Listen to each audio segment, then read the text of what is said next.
trago no corpo as marcas de Jesus. Amém?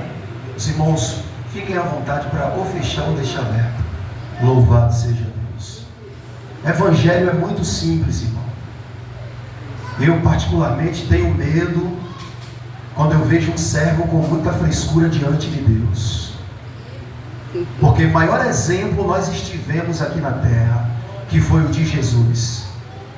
E eu luto para que através da minha vida eu não quebre regras. Regras não. Eu não quebre bons costumes, mas muitas frescurazinhas que às vezes por eu não ser o que Deus quer, louvado seja Deus, eu penso que essas minhas maneiras que vai me fazer ser diante de Deus, para me isentar das minhas verdadeiras responsabilidades. É por isso que às vezes eu abro mão de certos direitos que eu tenho, de certas coisas que são minhas, só para dar uma demonstração de que eu tenho aprendido com Cristo. E de que eu tenho me esforçado para ser não apenas um telespectador de sermão. Todo mundo gosta de uma boa pregação, todo mundo gosta de uma boa palavra, mas havia um homem ali que não gostava apenas de se alimentar. Ele tinha os 5 pães e os 2 peixinhos. E disseram assim: tem alguém entre nós aqui que tem 5 pães e 2 peixinhos? E Jesus disse: é isso aí mesmo. É essa pouca fé, é esse pouco conhecimento, mas se tiver desejo em doar para a obra, Jesus multiplica e manda você ir. Aleluia. Repartir entre aqueles que estão famintos aí fora, repartir entre aqueles que não têm. Evangelho é mais peso do que aparência, irmão. Evangelho é mais realidade do que ficção. E todos que têm discernimento da palavra de Deus está observando a geração que nós estamos vivendo, e está vendo que estão sendo emitidas muitas palavras ao ar sem sentido, muitos comportamentos que não conferem com aquilo que o Senhor Jesus nos deixou no corpo de doutrina da palavra, muita maneira de viver vazia e vaidosa, que não tem enchido a vida daqueles que têm nos olhado, muitos doutores, mas muita pouca pessoa disposta a cumprir as necessidades do reino de Deus. Louvado seja Deus. E aqui é só um aperitivo, só para a gente entender o objetivo do Evangelho. Evangelho é o que Jesus disse através do apóstolo João, em João capítulo 15: eu vos chamei e vos nomeei. Para quê? Eu sou o levita da noite. E se Deus quiser que o ministério que Ele me deu seja exercido e ministrado na vida de alguém, Ele que traga esse alguém aqui dentro. É assim? Qual o seu chamado? Meu chamado é de diácono. O meu chamado é de pregador, só dentro das 4 paredes. Se Deus quiser que alguém seja salvo, que alguma alma seja edificada, que alguma alma seja liberta, Ele que traga aqui. Porque fora das 4 paredes eu não vou, né? Assim tem sido muitos de nós. Não, meu chamado é para viajar o mundo, só para conhecer a Disney, só para conhecer o exterior. Precisamos verdadeiramente, irmãos, tomar um choque de realidade e aprender com quem verdadeiramente tem o carimbo do Espírito Santo para ministrar as verdades de Deus. Existem coisas no Evangelho, e aqui eu começo a pregar, que temos que aprender muito cedo, irmãos. Existem coisas que temos que aprender muito cedo, porque se nós não aprendermos muito cedo, deixar o tempo passar, deixar o tempo correr, vai nos trazer grandes frustrações, grandes problemas. E no meado do percurso vai colocar em xeque, em jogo a nossa fé. Irá nos fazer muitas perguntas. Será que vale a pena continuar servindo a Cristo? Será que eu estou no caminho certo? Será que Deus ainda é na minha vida mediante tudo que eu estou passando, por causa de não entender o objetivo do Evangelho? Jesus não quis deixar nada ofuscado para ninguém. Jesus era um homem bem simples e direto nas suas palavras. E ele disse: o discípulo não é maior do que o Senhor, do que o seu mestre. Assim como perseguiram ao mestre, assim como maltrataram, como escarneceram, como ultrajaram, vocês que querem me seguir não serão a estrela da noite. Vocês não serão bem vistos na sociedade, louvado seja Deus. Muito pelo contrário. Ele disse em Tessalonicenses: todos que querem me seguir piedosamente padecerão perseguições. E é isso que o Evangelho nos apresenta. Jesus, para atrair seguidores, para atrair fiéis, ele não veio fazendo falsas propostas. Porque hoje o influencer digital, ele, para atrair seguidores, ele tem que falar o que o povo quer ouvir. Imagine um influencer que prega nas suas mensagens, seja ele cristão ou secular, mas ele fala nos seus vídeos: vocês que me seguem, vocês que estão me assistindo, vocês que estão me dando like, compartilhando e curtindo, vocês vão morrer, vocês vão ser perseguidos. Quem queria seguir esse influencer? Ninguém. Mas como o objetivo dele é atrair seguidor a qualquer custo, ele não está nem aí se você vai ser verdadeiro ou não, sincero ou não com ele. Ele quer seguidores a qualquer custo. Como Jesus era diferente de um influencer nos dias de hoje, louvado seja Deus, ele já falou tudo o que você iria passar.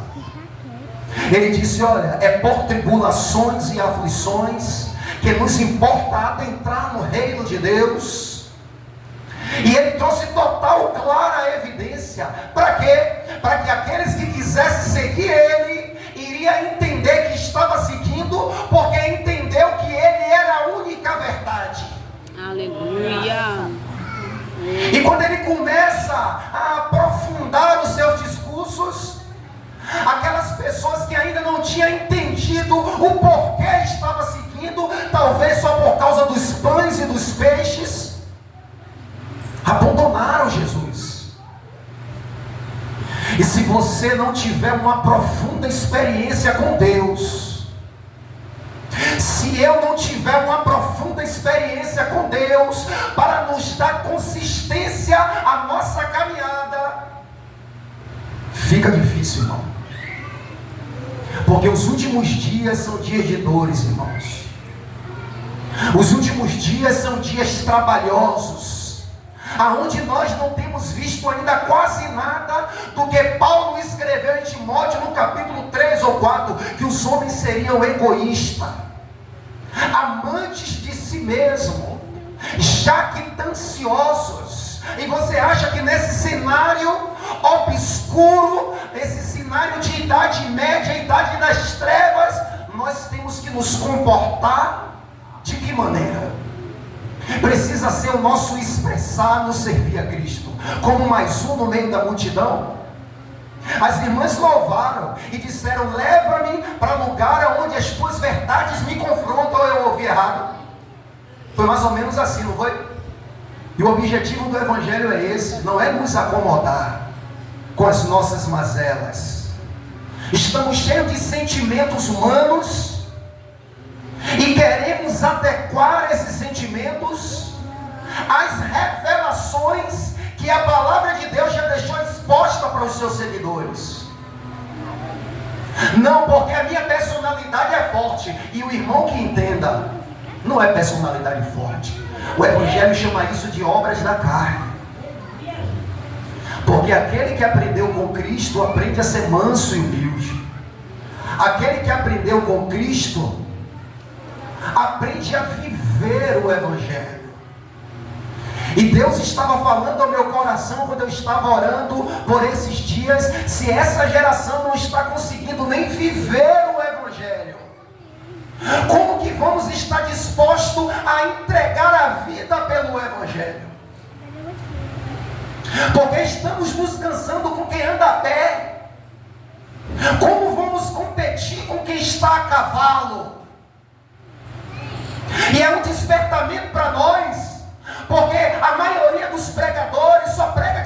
está tudo bem. Que aqueles que não estão aqui, que são os teus inimigos, vai ter que te ver lá em cima. Mas o negócio de Deus é com quem está aqui nessa noite.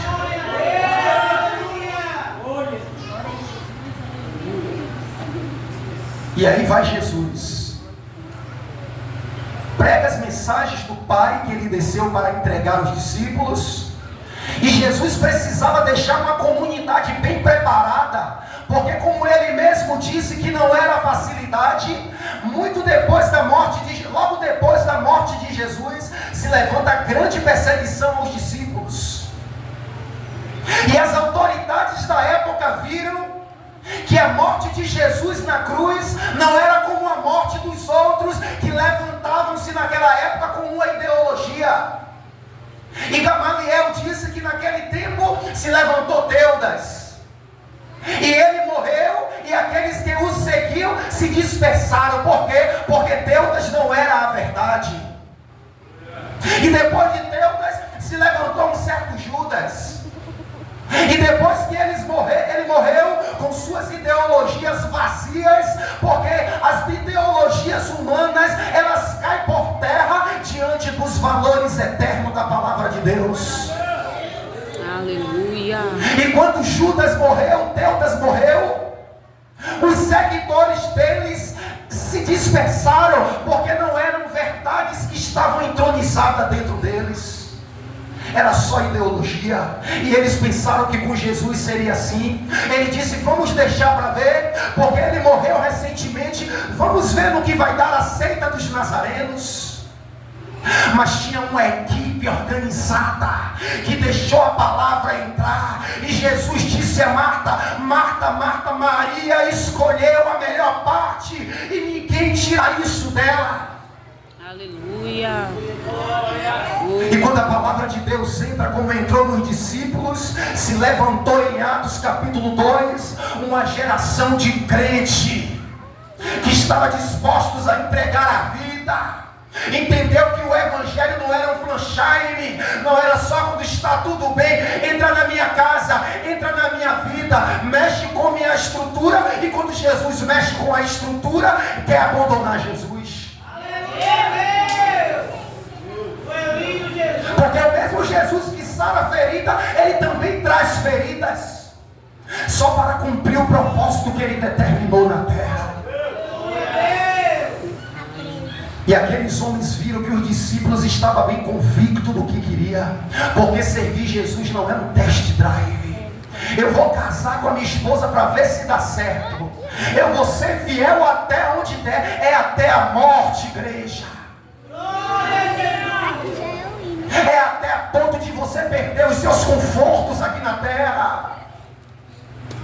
Porque como tem uma cadeira bem colchoada, todo mundo vem. E se só tivesse um banco duro de ferro, será que eu queria congregar aqui? Será que eu ia matar e morrer? Louvado seja Deus pelo lugar que eu congrego hoje. E o que é que Deus está querendo dizer com isso? Servir a Deus não é pelo que tem ao seu redor, é pelo que Ele depositou no seu coração. É pela fé que está dentro do teu coração. E os discípulos estavam dispostos a ir até o fim, e chamaram Pedro e os demais e disseram: olha, rogamos que não anuncieis mais esse nome. E eles disseram: veja vocês, se é mais justo agradar a Deus ou agradar aos homens. E eu me vejo hoje em um grande paradoxo, porque eu determinei comigo mesmo, por saber de onde Deus me tirou, do crack, da cocaína, das drogas. Não era para eu estar aqui. E quando eu entendi que verdadeiramente Jesus me amou de tal, e esse tal nenhum homem consegue dimensionar, porque não fala de 1 a 1000, nem de 1 a 3 milhões, nem de 1 a 10 milhões, ele fala de tal. Eu fui tentando alcançar esse tal e não chegava à plenitude do amor dele, e disse: meu Deus, a única coisa que me resta é no mínimo retribuir esse amor que o Senhor tem por mim. Aleluia. E eu determinei para mim mesmo, dizendo: Deus, eu não quero ser visto como um bom pregador. Eu não quero ser visto aos olhos da grande multidão, não é de todos, como um homem de Deus. Porque para a grande multidão, os homens de Deus são os que estão nos palácios. Os homens de Deus são os que estão com o anel no dedo. Mas para Deus, o homem de Deus é aquele que está sendo preparado no deserto. João Batista foi preparado no deserto. Aquele que está passando por desertos, por tribulações, mas entende que é um tratar de Deus, para quando você entrar em evidência, o nome de Cristo ser glorificado. E Acabe disse: tem um aí, mas eu não gosto dele. Por quê? Porque fala a verdade. E as televisões, as mídias não gostam de quem fala a verdade. O sistema governamental não gosta de quem fala a verdade. O mundo não gosta de quem fala a verdade. Mas Deus te levantou como alimentador de profeta. Aleluia. Como Obadias. Você que diz assim: não, eu não fui chamado para pregar. Tudo bem, mas alimente quem prega a verdade. Acumule brasas vivas sobre a tua cabeça. Porque quem alimenta falsos profetas está cheio hoje no mundo evangélico. Me desculpe se não foi a palavra que você planejou, irmãos. Mas é porque Deus, ele tem urgência em edificar a sua igreja, em edificar o seu reino sobre a terra. E aí, nesse cenário de perseguições, a cada dia que passava, os homens, com o intuito de parar os apóstolos, eles intensificavam a perseguição. E o resultado era: só era crente aqueles que queriam ser de verdade. Porque ser crente naquela época era colocar a sua vida em jogo. Ser crente no período romano era assinar decretos para morrer. Porque a história dos imperadores romanos vão dizer que quase todos perseguiam cristão. Era proibido exercer a sua fé no período romano, após a morte de Jesus. E ali, começando em Nero, atravessando Domiciliano e outros imperadores, eles se viam como inimigo do reino de Deus. E só era crente quem verdadeiramente conhecia o Deus de Abraão. Quem não era só crente de ouvir falar. E nós precisamos ter essa experiência real. Aqueles homens foram lá em João capítulo 4, quando aquela mulher disse: vinde e veja um homem que me disse tudo quanto eu tenho feito. Eles foram por causa da revelação. Mas no caminho eles tiveram uma experiência e voltaram dizendo àquela mulher: agora não é mais pelo que tu falaste, é pelo aquilo que vivemos com Ele. É pelas experiências que eu decido ficar. As pessoas podem ser atraídas pelo congresso, mas se elas não tiverem uma experiência real, louvado seja Deus, com Cristo, elas podem ser atraídas pela festividade, mas se não tiverem tido uma experiência viva com Cristo. E aí era fácil. Era uma época boa, porque você poderia apertar a mão de um irmão e confiar, porque se ele vestisse um paletó, que não era a roupa da época, e dissesse: eu sou crente, poderia abrir a porta e colocar ele dentro de casa. Porque naquela época só se levantavam os verdadeiros, irmãos. Os falsos logo era visto. Por quê? Porque os falsos não querem sofrer pela verdade. Os falsos não querem perder a sua mordomia de liberdade. Não quer perder o direito de vir. Aí o tempo passa, a perseguição vai se intensificando, mas chega uma época de um imperador chamado Constantino, por volta do ano 313, e ele assina um edito chamado Edito de Milão. E esse Edito de Milão dava liberdade de culto aos cristãos. Até antes de Constantino, todos os imperadores que se levantavam para perseguir os cristãos. Constantino, após se converter ao cristianismo, ele, como imperador de Roma naquela época, ele disse: não vai ter mais perseguição, deixa os crentes exercer a fé deles, acaba aí com o paganismo, e todo mundo agora vai ter liberdade de cultuar a quem quiser. O que foi que aconteceu? Todo mundo agora queria ser crente, porque não tinha mais perseguição. O imperador mandou cessar a perseguição. Todo mundo agora queria dizer que professava Deus.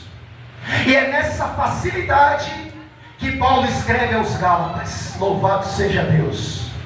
É visando esse objetivo que Paulo escreve aos Gálatas. Paulo disse aos Gálatas: ninguém me moleste, ninguém quem? Os que querem viver de facilidade. Porque eu trago no corpo as marcas de Jesus. E as marcas que Paulo estava falando não era marca de pecado, era marca de quem foi gerado pela palavra. Não era marca de quem estava conquistando na terra. Porque o diabo não tem medo dos bens que nós conquistamos. Ele tem medo daquilo que renunciamos por amor a Cristo. A perseverança e a fé de um crente, há décadas atrás, era medido pela capacidade que ele tinha de renunciar. E hoje é pelos bens que ele possui. E o apóstolo Paulo tem que escrever aos Gálatas, dizendo: eu me admiro que vocês, tendo começado no Espírito, servindo a Deus de todo o coração, abrindo mão de idolatria, abrindo mão de interesses próprios, abraçaram a fé, agora estão abrindo mão da fé e voltando de novo a viver pela carne. E talvez foi duro para eles ouvir isso, mas o sentimento de Paulo era de trazer a edificação e solidificação dos crentes. E Paulo, quando escreve aos Filipenses, Paulo disse: vê Timóteo, um jovem, mas conhece o seu caráter provado. A ninguém tenho de igual modo que cuide dos vossos interesses. Um jovem, mas compromissado com as verdades de Deus, mas que estava disposto a pagar um preço para que o Evangelho chegasse até nós. E se depender de nós, será que o Evangelho avança para as próximas gerações? É bom ter o sentimento de que Jesus volta nessa geração, mas se Ele quiser tardar e esperar mais um pouco, será que a geração de 20 anos vai conhecer o Evangelho verdadeiro? Será que você vai ser um preservador da palavra de Deus? O apóstolo Paulo disse: ninguém me moleste. Por quê? Porque tinha muitos naquela época que queriam viver de uma falsa impressão. E o apóstolo Paulo disse: eles podem viver de falsa impressão porque fala bem, porque tem os primeiros assentos, mas a gente vê quem está servindo a Cristo quando traz marcas, marcas de renúncia. E essa geração que nós estamos vivendo não aprendeu a renunciar. E uma prova disso é você pegar 50 reais emprestado na mão de um irmão, dizer que na quarta-feira você chega para o pastor e diz: pastor, não vou gastar, é só para testar até onde vai a paciência do irmão. Chega quarta-feira, você diz que não tem, é motivo de irmão parar de te dar a paz do Senhor. Você fala com ele: sexta eu te dou. Chega sexta, você diz que não tem, o dinheiro está guardado na mão do pastor. Não estão dispostos a sofrer dor de parto por um irmão que ainda está aprendendo a caminhar no Evangelho. E aí achamos melhor ouvir uma mensagem que nos conforta e não lembra nossas feridas. Porque é bom a gente estar com aquela tela na perna, sentado jogando videogame, intensificado pelo entretenimento e esquecer da ferida. Aí Deus manda a filhinha de 1 ano passando entre as pernas para pegar o controle e toca na sua ferida para te lembrar que você está com ela ainda. E evangelho não é jogar essas coisas debaixo do pano. A Bíblia fala de homens que eram pregadores da justiça, como Noé. E quando eu vejo no nosso próprio meio muitas injustiças imperando, denotando que não é o sentimento do reino que está em nós. Porque a Bíblia diz que toda injustiça é pecado. Quando eu comemoro o aniversário do líder e não comemoro do pequeno, é uma injustiça. E tem certas coisas no nosso meio que me desconformam, irmão. Porque não adianta eu pregar sobre coisas erradas lá, se em mim está tendo. E eu não estou querendo passar uma visão de perfeição. Eu estou debaixo do que eu estou pregando também. Eu também tenho que lutar para viver isso. Essa não hipocrisia que está instalada no nosso meio. Aleluia. E isso é demonstrado em umas simples coisas, irmão. E quando eu paro para analisar que temos um ambiente de paz. Eu sei que é verdade que a Bíblia diz que em todo ajuntamento tem joio e tem trigo, mas tínhamos tudo para frutificar naquilo que Deus quer. Estar junto com os irmãos com um sentimento de sinceridade, olhando no olho e dizer: irmão, se existe alguma barreira, me perdoe. Sendo verdadeiro nas palavras. As pessoas estão buscando um evangelho diferente, quando na verdade os valores do evangelho estão em Mateus capítulo 5. Bem-aventurados são os que suportam, os que têm sede de justiça. E a gente vê isso nas pequenas coisas. O pastor faz aniversário, pastor, Pai do Senhor, feliz aniversário, é 30 mensagens. Quando o outro presbítero faz, é uma mensagem. Seletismo. Está havendo seleção, está havendo acepção de pessoas. E Paulo disse: eu estou sofrendo dor de parto, para que o reino de Deus se estabeleça e a verdade prevaleça. Aleluia, Deus. E existe alguém que queira delinear e colocar tudo em paz de igualdade, porque todos pecaram e precisam da graça. Aleluia, meu Eu não Deus. suporto, irmão, porque eu vim do mundo de injustiça. E às vezes as nossas palavras não têm saído como fogo, não têm alcançado os pecadores, a ponto de nem precisar fazer apelo. Tem água aí, o que me impede de ser batizado? Filipe não fez nem apelo, quer ser batizado? Pedro nem precisou perguntar, quem quer aceitar Jesus? Eles perguntaram, o que faremos, irmão? Porque Pedro estava dominado por sentimentos de verdade, que tudo que aqueles homens falavam, Jesus assinava embaixo. Sabe por quê? Não havia entre eles necessitado. Aí a gente lê lá em Atos, não, porque Deus, por mão dos apóstolos, fazia grandes milagres e sinais. Mas antes a Bíblia diz que eles tinham tudo em comum também. Não pode haver sinal onde não há justiça. Porque o mesmo Deus que opera o sinal é o Deus que pede justiça entre nós. E não havia necessitado, porque cada um que tinha propriedade vendia e não dava 10, nem 20, nem 30 não. Era conforme a necessidade. Se eu vendesse por 100, o irmão precisasse de 80, 80 era dele e 20 era meu, que era o dono. E aí tinha aqueles que não faziam de coração, mas queria imitar quem estava fazendo. Barnabé, como tendo uma propriedade, vende e deposita os valores correspondentes aos pés dos apóstolos. Aí vem Ananias e Safira, todo mundo está fazendo, mas não é de qualquer jeito, é com sentimento sincero de verdade. Todo mundo está fazendo, para que todo mundo veja que eu também estou, eu vou fazer. Ele vende a propriedade dele, mas não tinha verdade. O que Deus quer é verdade. O que Deus quer é sinceridade. É que você tire, louvado seja Deus, o pedestal da inerrância, como se você nunca errasse, como se você nunca pecasse, e seja humilde, porque ninguém humilha é o humilde. O humilde não tem pedestal. Aleluia, Deus meu. É por isso que ninguém humilhou Jesus, ele já veio humilhado. Aleluia. Humilhou-se a si mesmo, mas não exaltou-se a si mesmo. Para ser exaltado, ele precisou de um braço forte. A Bíblia diz, pelo que também Deus o exaltou sobremaneira. E lhe deu um nome que está acima de todo nome. Aí eu fico analisando, o nome que está acima de todo nome. Tem crente de 10 anos, pastor, que nunca expulsou um demônio. E está contextualizado com o que nós lemos. Sabe por quê? Porque não tem o verdadeiro interesse, louvado seja Deus, de viver as verdades de Deus. Porque os sinais seguirão os que creem. Aleluia.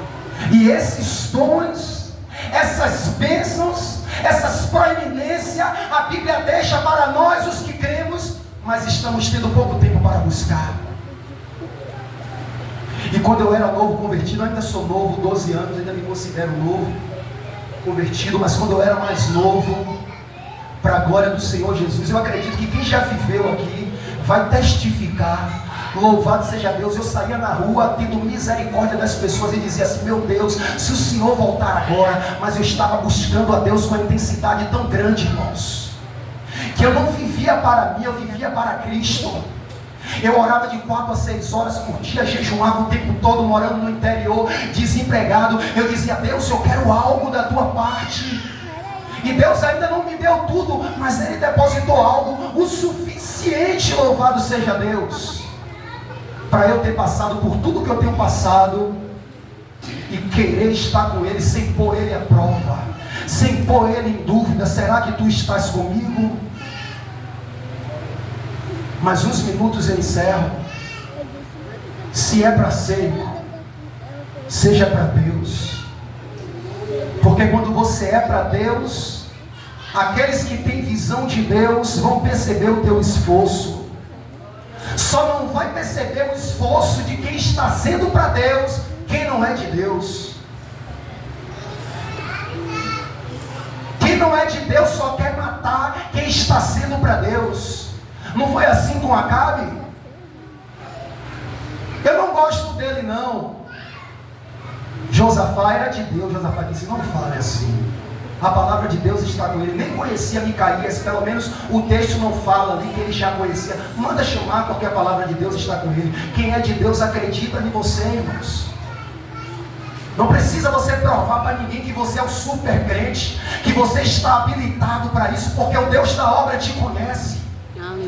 E ainda que ele não esteja preparado, ainda que você não esteja preparado como Eliseu, ele pega Eliseu, que nem era profeta, e diz a Elias que não queria: é tu que vai preparar ele, é tu que vai ungir ele, é tu que vai ministrar sobre ele, e ele vai ser tão grande quanto tu, para mostrar que quem chama é eu, quem capacita sou eu.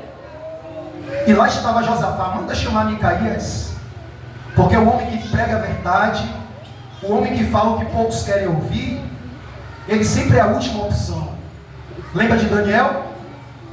Quando chegou na Babilônia, a Bíblia diz que o rei achou Daniel 10 vezes mais sábio do que os astrólogos, do que os magos, do que os encantadores. Mas lá para frente, quando vai interpretar o sonho de Nabucodonosor, não mandaram chamar Daniel. Mandaram chamar primeiro os magos, os astrólogos. Só chamaram Daniel na hora de morrer. E Daniel disse: por que é duro o decreto do rei? Não, porque ele sonhou e não tem nenhuma ciência humana que faça o rei feliz. Porque os homens estavam acostumados a enganar. Fala o sonho que damos a revelação, mas Deus colocou no coração de Nabucodonosor, eis, em outras palavras, o homem que tem a revelação não vai te dar o significado só, não vai falar o que tu sonhou. Nabucodonosor disse: eu não vou contar o que eu sonhei. Quando Daniel ficou sabendo, Daniel disse: introduze-me na presença do rei e eu lhe darei a interpretação.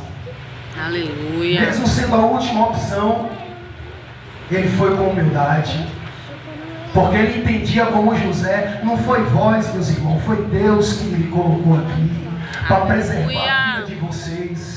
Ele entende o processo. Ele não guarda nenhum sentimento de retribuição pelaquilo que lhe fizeram. José poderia dizer: eu não disse que reinaria sobre vocês, e vocês não acreditaram. As pessoas vão ver quando se cumprir, irmãos. Não precisa você se ufanar. Aí, tá vendo? Lembra de 10 anos atrás, quando tu disse que eu não era apto para isso? Olha onde eu estou. A própria pessoa vai lembrar e às vezes vai se arrepender amargamente.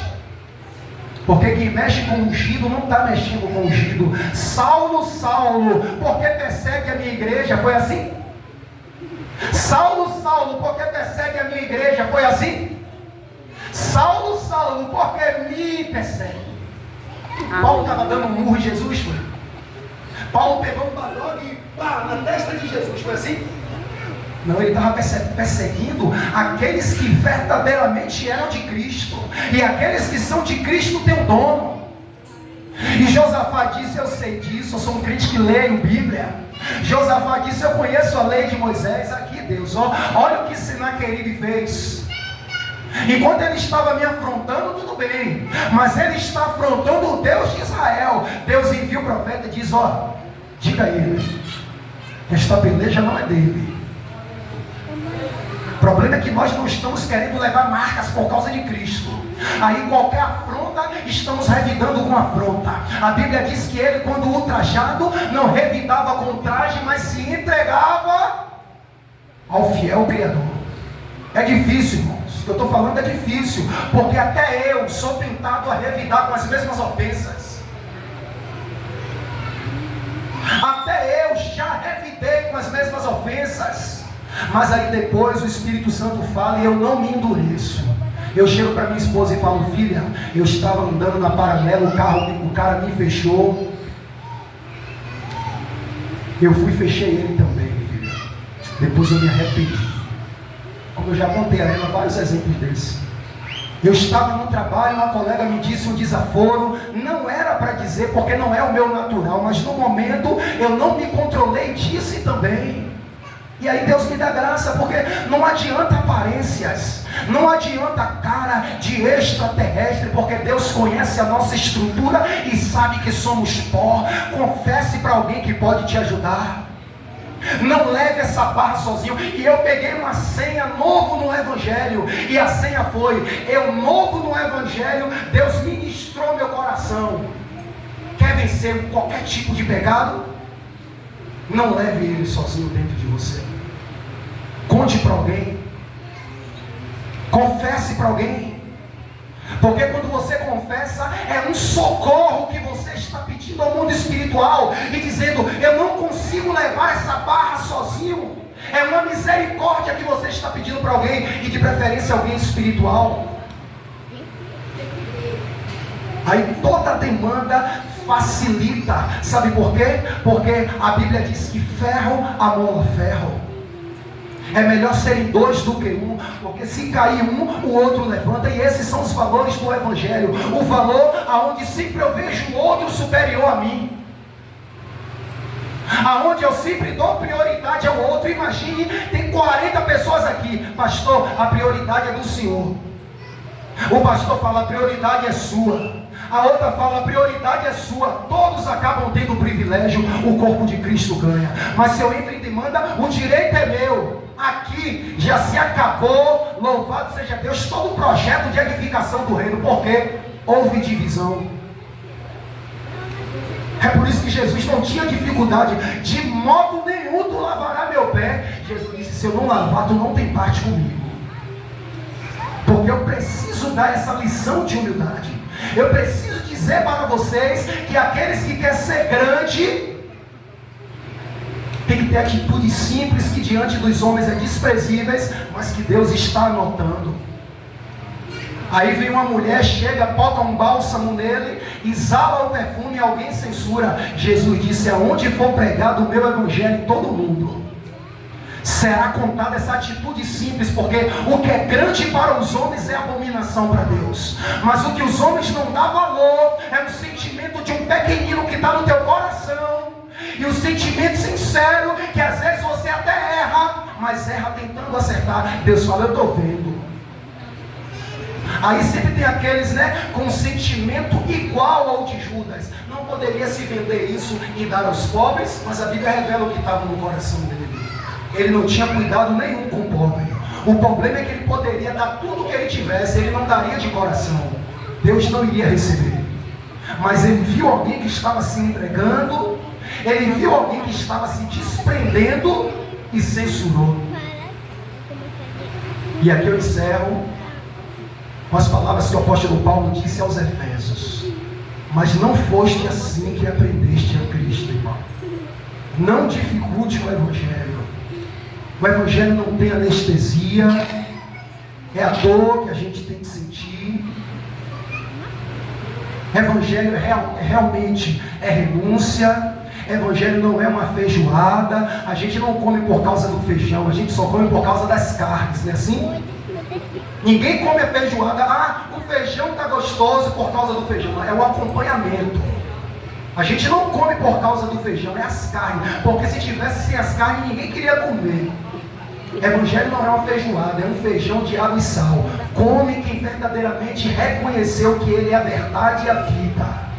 Quem verdadeiramente reconhece, não é para onde eu irei, porque onde é lugar, é para quem. A verdade é uma pessoa, e é nela que eu tenho que estar firme, a cada dia construindo o meu altar, assim como Abraão, para que eu seja chamado amigo de Deus. Amém, irmãos? Eu agradeço a minha vida.